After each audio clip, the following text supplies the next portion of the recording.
Objet nombre SCP-318. Presse-Dame.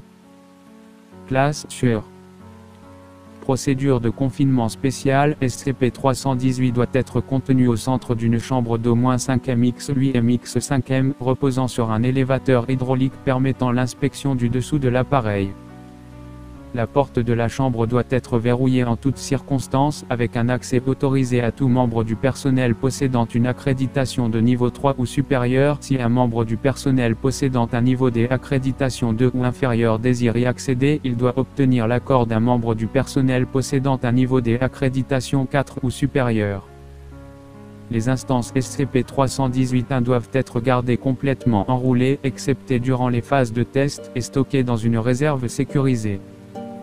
Dérouler ou communiquer avec SCP-318-1 est complètement interdit en dehors des tests, et tout le personnel interagissant avec SCP-318-1 doit être soumis à des examens psychiatriques réguliers durant au moins un mois après la dernière interaction. Description: SCP-318 ressemble à une petite version d'une presse rotative, avec une grande panoplie d'appareils rajoutés à divers endroits. L'appareil est principalement composé d'une variété de bois, avec des parties métalliques faites à base de laiton, de bronze, de fonte ou de fer forgé, de cuivre, d'acier et d'aluminium. SCP-318 mesure approximativement 3,5 m de large, 6 m de long et 2 m de haut. Une description physique plus complète peut être trouvée dans l'addendum 318-A2. Lorsqu'un humain vivant ou un cadavre d'un humain décédé depuis moins de 6 heures est placé dans la zone d'entrée et le couvercle refermé, SCP-318 s'active, utilisant une source d'énergie indéterminée. Les caméras placées à l'intérieur avec les sujets de test n'ont pas pu être récupérées, mais les vidéos retransmises avant leur destruction montrent données supprimées, accompagnées des voix des sujets conscients, audibles pour les observateurs à l'extérieur de l'appareil. Durant le processus, les couvercles des deux boîtes se verrouillent de sorte à ce qu'une force suffisante à leur ouverture causerait inévitablement des dégâts à SCP-318. Des tests utilisant cette force sont actuellement en attente de validation. SCP-318 reste actif environ 5 minutes par utilisation, le temps exact dépendant de la corpulence et la forme physique du sujet. Après que SCP-318 se soit stoppé, tous les couvercles se débloquent, le sujet de test n'est plus présent dans la boîte d'entrée et un rouleau de parchemin désigné comme SCP-318-1 est présent dans la boîte de sortie. SCP-318-1 prend la forme d'une bande de papier de 7 pouces 17,8 cm de large et de 2 pieds 60,1 cm de long, enroulé autour d'un goujon de bois noir émaillé d'un pouce 2,5 cm de diamètre et de 8 pouces de 0,3 cm de long. Le goujon et le papier semblent complètement normaux. Des tests ont révélé la présence d'ADN humain correspondant à celui du sujet transformé. Ce parchemin contient la mémoire et la conscience du sujet de test, qui est toujours capable de communiquer lorsque SCP-318-1 est au moins partiellement déroulé, en faisant apparaître des dessins ou du texte sur le papier. Ces marques apparaissent seulement sur la face interne du papier lorsqu'il est enroulé et conservent généralement l'écriture et le talent artistique du sujet, la qualité du dessin augmentant considérablement lorsque SCP-318-1 est capable de voir ce qu'il dessine. Les sujets stockés dans les instances SCP-318-1 semblent avoir la capacité de ressentir le parchemin comme s'il s'agissait de leur corps, exprimant ce qui correspondrait à de la douleur lorsque le papier est coupé, tordu, brûlé, donné supprimé ou tout autre endommagement. Des dégâts importants semblent rendre SCP-318-1 en quelque sorte inopérant une fois que le parchemin est endommagé sur une certaine surface, généralement autour de % de la surface du papier. Les sujets ne répondent plus et ne montrent aucun autre signe d'activité. On ne sait actuellement pas si cela détruit le sujet ou si c'est son mode de communication qui est détruit. De plus, tant que SCP-318-1 est au moins en partie déroulé, les sujets semblent capables de percevoir leur environnement visuellement et auditivement avec l'acuité d'un adulte moyen. Les demandes de tests sur des sujets aveugles et sourds sont actuellement en cours de confirmation. Les personnes stockées dans les instances SCP-318 répondent comme s'ils étaient le sujet original et ont un accès complet à la mémoire du sujet ainsi qu'une mémoire complète du temps qu'ils ont passé dans SCP-318. Ils sont incapables d'exercer une influence directe sur des objets ou sur un membre du personnel, et s'ils effectuent une requête auprès du lecteur, ce dernier n'éprouve aucune obligation d'y accéder. Les tests ont montré qu'écrire ou dessiner sur SCP-318 n'a aucune propriété mémétique, et les sujets ne semblent pas être plus persuasifs que de leur vivant. Toutefois, des membres du personnel ont développé, après des interactions prolongées avec les sujets, une sympathie pour les sujets de SCP-318. Certains de ces individus devraient être transférés dans des objets SCP inconscients, ou supprimés si le transfert n'est pas faisable. Addendum 318-1 SCP-318 a été découvert par des agents de la Fondation Le Vin dans la ville de. L'histoire d'une librairie des ancêtres a attiré l'attention du Dr. qui était en vacances non loin de là. L'enquête a dévoilé un vieux monastère isolé contenant SCP-318 et plusieurs centaines d'exemplaires de SCP-318. La presse et les parchemins ont été mis sous le contrôle de la Fondation, avec un certain nombre d'objets étranges. Aucun de ces objets n'a encore dévoilé de propriétés anormales. Les moines ont été interrogés et éliminés, et le monastère détruit. Le jour suivant, les informations locales dévoilaient comment un feu accidentel avait décimé tous ses habitants, ainsi que leur grande collection d'antiquités. Des recherches sont menées pour savoir combien d'instances SCP-318 persistent en dehors du contrôle de la Fondation. Addendum 318-2 Certaines parties de SCP-318 paraissent plus vieilles que d'autres, les parties en aluminium étant manufacturées, donc datant des temps modernes, alors que la datation au carbone situe l'âge de certaines pièces de bois à avant le Xe siècle de notre ère. Il est actuellement impossible de savoir si les parties les plus récentes sont là pour réparer d'anciennes pièces cassées ou si elles font juste office de modification au design originel de l'appareil. Les pièces présumées les plus vieilles et possiblement les originales sont réparties dans tout l'appareil, nous laissant supposer que l'âge total de cet objet est d'au moins 1100 ans, en détriment du fait que cela soit plus ancien que la première apparition de certaines des modifications présentes sur SCP-318 comparées à une presse rotative normale sont étendues, et une liste complète de ces dernières peut être trouvée dans Censuré. Celles avec la plus grande pertinence connue sont les suivantes. À la place de l'entonnoir qui devrait normalement accueillir le papier dans une presse de ce modèle, il y a une grande section de machines constituant à peu près la moitié de la taille totale de SCP-318, incluant une boîte en bois avec un couvercle à charnière spécifiquement censuré, arborant une plaque de bronze sur laquelle est inscrit le mot Materia. Ses dimensions intérieures sont d'approximativement 1,83 m de long et 0,91 m de large. Une seconde boîte, faisant 1/8 des dimensions de la première au millionième près, est située où la sortie devrait normalement se trouver sur une presse normale de ce modèle, et porte une plaque où est inscrit Sentencia. La décoloration du bois autour de chaque plaque montre qu'elles ne doivent pas être les originales. Les composants qui devraient habituellement apporter l'encre et l'eau à leur rouleau sont absents, ainsi que plusieurs tuyaux en cuir et en tissu conduisant à la boîte Materia. Les tests sur la surface des rouleaux pour retrouver des résidus n'ont pour l'instant rien donné de concluant. Addendum 318-3 Le travail se concentre pour l'instant sur le catalogage des SCP-318 retrouvés. Pour une liste complète des SCP-318 ayant été catalogués, incluant ce produit après la récupération de SCP-318, se référer au document 318-1 pour les extraits d'interviews et les résultats aux tests de stimulation, voire rapport de test 318. Addendum 318-4 Demande d'utilisation de SCP-318 pour effectuer un débriefing final des agents de la Fondation décédés suffisamment récemment en cours de confirmation. Demande d'utilisation de SCP-318 pour intervieweur des sujets tués par des SCP aux propriétés mémétiques refusées. Addendum 318-5 Des ressources et du personnel supplémentaires ont été demandés pour la traduction et le catalogage des SCP-318. Comme beaucoup de récentes interviews avec des sujets de SCP-318 ont dévoilé des informations importantes à propos de certains SCP, incluant données supprimées. Certaines interviews ont même dévoilé l'existence de SCP inconnus à ce jour. L'un d'entre eux SCP a déjà été localisé et confiné.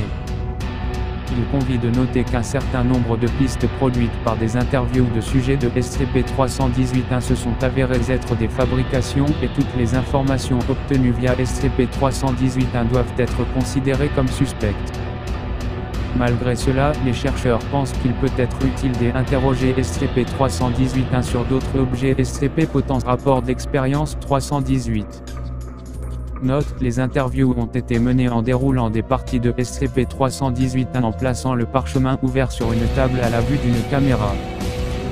Regardez l'archive vidéo 318-2 pour visionner l'interview originale. Toutes les interviews de ce document ont été traduites en français moderne pour simplifier la lecture. Seuls des extraits d'interviews sélectionnés sont présents ici pour la retranscription complète, se référer au document 318. Interviewer, Dr. J. Date 20. Sujet SCP-318-1-27. Langage originel, latin. Note, les réponses du sujet sont bien calligraphiées, dans un style d'écriture typique des écrits européens du XIIIe siècle. Début de l'interview. SCP-318-1-27, je vois que j'ai été déplacé. Quel est cet endroit? Qui êtes-vous? Dr. J. Vous pouvez m'appeler Dr. J. S'il vous plaît, donnez votre nom pour l'enregistrement. SCP-318-1-27, ravi de faire votre connaissance. Dr. J. Et quand êtes-vous né? SCP-318-1-27, je suis né en l'an de grâce 12 et ai été consigné à cette forme 28 ans plus tard. Dr. J. Vous dites que vous avez été consigné à cette forme. Étiez-vous toujours en vie lorsque vous avez été converti par SCP-318? SCP-318-1-27, bien sûr. Si je ne l'avais été, mon âme n'aurait pu être stockée ainsi. Dr. J. Pouvez-vous décrire le processus de conversion, de votre point de vue? SCP-318-1-27, j'ai quelques souvenirs de cet événement, mais c'est à la fois brouillé et extrêmement déplaisant. Je préférerais parler d'un autre sujet. Dr. J. S'il vous plaît, décrivez vos souvenirs du processus de conversion.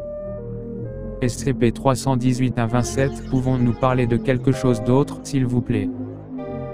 Combien de temps s'est-il écoulé depuis la dernière fois que j'ai été ouvert? Dr. J. Si vous ne répondez pas à la question, nous prendrons toutes les mesures nécessaires pour nous assurer de votre coopération. SCP-318-1-27, très bien. Lorsque le couvercle de la boîte Materia s'est fermé, données supprimées. Dr. J. C'était intéressant, merci. SCP-318-1-27, quels événements se sont récemment produits dans le monde? Mes précédents détenteurs prenaient soin de me tenir au courant des événements. Dr. J. J'ai peur que le temps alloué à cette interview soit écoulé. Peut-être la prochaine fois. Fin de l'interview. Interviewer, Dr. H. Date 20. Sujet SCP-318-1-12. Langage originel, japonais archaïque, dialecte et calligraphie correspondant au XVIe siècle. Début de l'interview. SCP-318-1-12, merci, il est bon de voir et entendre à nouveau. Dr. H. S'il vous plaît, expliquez-moi. Pourquoi ne pouviez-vous ni voir ni entendre? SCP-318-1-12, vous ne savez pas. Non, vous n'êtes pas l'un de nos détenteurs habituels, et ce n'est pas notre maison. Où suis-je? Qui êtes-vous, et comment suis-je arrivé ici? Dr. H. Vous pouvez m'appeler Dr. H. Et ceci est un centre de recherche.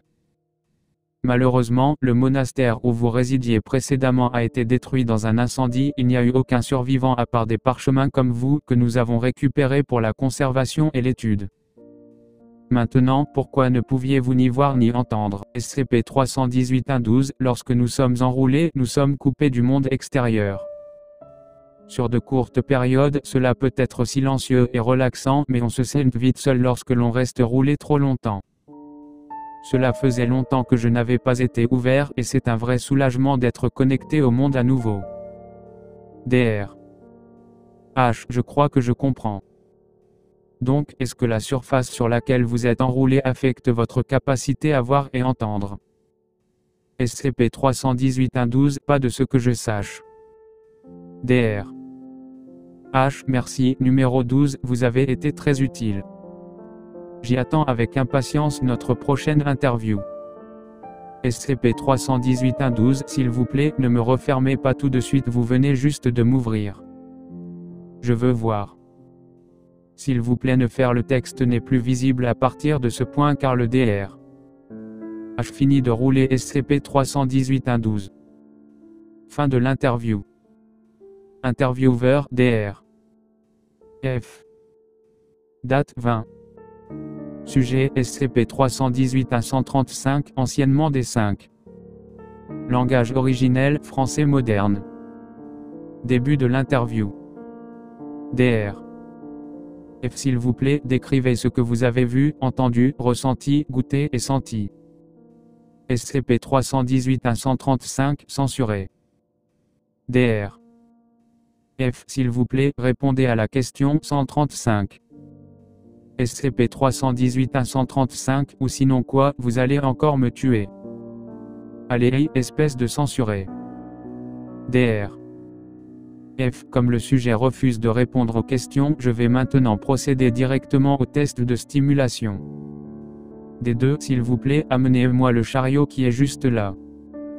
Un chariot est amené dans le champ de vision de la caméra, contenant un certain nombre d'objets dont du papier de verre, un long allume-feu électrique, une paire de ciseaux, un scalpel, des pipettes graduées, plusieurs béchets contenant divers liquides dont de l'eau, de l'encre, de l'acide nitrique, données supprimées et un rouleau de serviettes en papier. DR. F. Prend un bout de papier de verre sans grain. SCP-318-135, oh, un chariot très effrayant. Du papier de verre. Qu'est-ce que moins? DR. F. Test de frottement. DR. F. Frotte le papier de verre contre SCP-318-135 durant environ 5 secondes. SCP-318-135, oh. Et. Censuré. DR. F. S'il vous plaît, décrivez la sensation que vous venez d'éprouver. SCP-318-135, frottez ce censuré de papier de verre sur vos censurés et dites-moi ce que vous ressentez. DR. F. Repose le papier de verre dans le chariot et prend une paire de pinces crocodile reliées à un générateur de tension ajustable. DR. F. Le sujet compare la sensation à l'application de papier de verre sur les parties génitales. SCP-318-135, c'est une expression, espèce de censuré. DR. F. Attache les pinces crocodile sur les coins opposés de SCP-318-135. Note, pour des raisons de brièveté, le sommaire des résultats des autres tests de stimulation sont en bas de ce document. Fin de l'intervieweur, DR. F. Date 20. Sujet SCP-318-138, anciennement D4. Langage originel, l'intervieweur parle en anglais moderne. Le sujet était illettré et communique par des images. Sûrement à cause du handicap cognitif du sujet, ces images sont souvent de qualité moindre, ressemblant à des dessins d'enfants. Début de l'interview. DR. F. Bonjour numéro 138, comment vous sentez-vous? SCP-318-138, dessin de visage souriant. DR. F. Très bien. Je vais effectuer quelques tests pour voir comment vous réagissez à différentes choses. SCP-318-138, image d'un bonhomme en bâton souriant et portant une blouse de laboratoire, tenant un air lamellé dans une main et ce qui semble être SCP-318-138 dans l'autre. DR. F. Oui, à peu près. DR. F. Applique 0,5 ml d'acide nitrique concentré sur un coin de SCP-318-138. SCP-318-138, gribouillis chaotique, composé majoritairement de lignes dentelées. DR. F. Applique 0,5 ml d'hydroxyde de sodium concentré sur un autre coin de SCP-318-138. DR. F. Puis-je avoir votre réaction? SCP-318-138. Après un délai d'environ 15 secondes, l'image d'une main humaine effectuant un geste obscène apparaît. Fin de l'interview. Résultat des tests de stimulation. Intervieweur, DR. F. Sujet, SCP-318-135. Stimulus appliqué, papier de verre sans grain, appliqué énergiquement pendant 5 secondes. Réponse du sujet, le sujet exprime un fort mécontentement et décrit la sensation comme le frottement de papier de verre sur de la peau nue. Intervieweur, DR. F. Sujet, SCP-318-135. Stimulus appliqué, stimulation électrique, courant continu et alternatif, avec plusieurs réglages. Réponse du sujet, au début, le sujet n'a ressenti aucune autre sensation que la pression des électrodes. Au fur et à mesure que le courant et le voltage augmentent, le sujet reçoit une sensation de picotement qui s'est transformée en sensation de brûlure lorsque le courant a significativement augmenté la température du papier. Note, certaines des tensions appliquées étaient suffisantes pour causer une grande douleur à un humain vivant. Apparemment le ressenti du sujet se base sur les effets sur le papier plus que les effets que cela aurait sur de la chair humaine. Intervieweur, DR. F. Sujet, SCP-318-135. Stimulus appliqué, impact avec un marteau en acier, effectué 3 fois sur la section déroulée de SCP-318-135. Réponse du sujet, le sujet rapporte de légères sensations de pression, mais rien de vraiment inconfortable. Intervieweur, DR. F. Sujet, SCP-318-135. Stimulus appliqué, feu, créé à partir d'un allume-feu au butane disponible dans le commerce, appliqué brièvement sur un des coins du sujet jusqu'à l'extinction complète. Réponse du sujet, durant la stimulation, le sujet a produit beaucoup de mots incohérents, éparpillés hasardeusement. La calligraphie durant cette partie est grandement dégradée, rendant la plupart des mots illisibles. Après cela, le sujet a rapporté une douleur continuelle, comparant l'expérience avec le fait d'avoir une extrémité en feu. Note, le niveau des inconforts devrait être utile dans la collaboration de sujets non coopératifs, mais une méthode moins destructrice serait préférée. Intervieweur, DR. F. Sujet, SCP-318-135.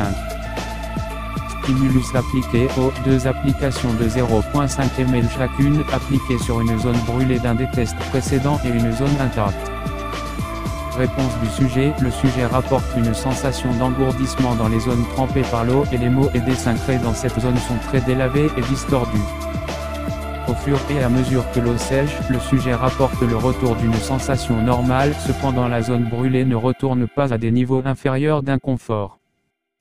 Note, un résultat intéressant, l'eau semble agir comme un anesthésiant. Plus de tests sont recommandés. Intervieweur, DR. F. Sujet, SCP-318-135. Stimulus appliqué, au sujet complètement saturé. Réponse du sujet, le sujet ne répond plus, et reste totalement insensible à tout autre stimuli même après que le papier est complètement séché. Note, il semblerait que SCP-318-135 aurait pu faire l'expérience d'une mort par overdose des anesthésiants. Intervieweur, DR. T. Sujet, SCP-318-136 et SCP-318-140.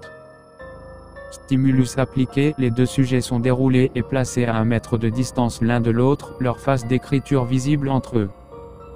Réponse des sujets, les sujets engagent une conversation, utilisant des personnages d'environ 2 cm de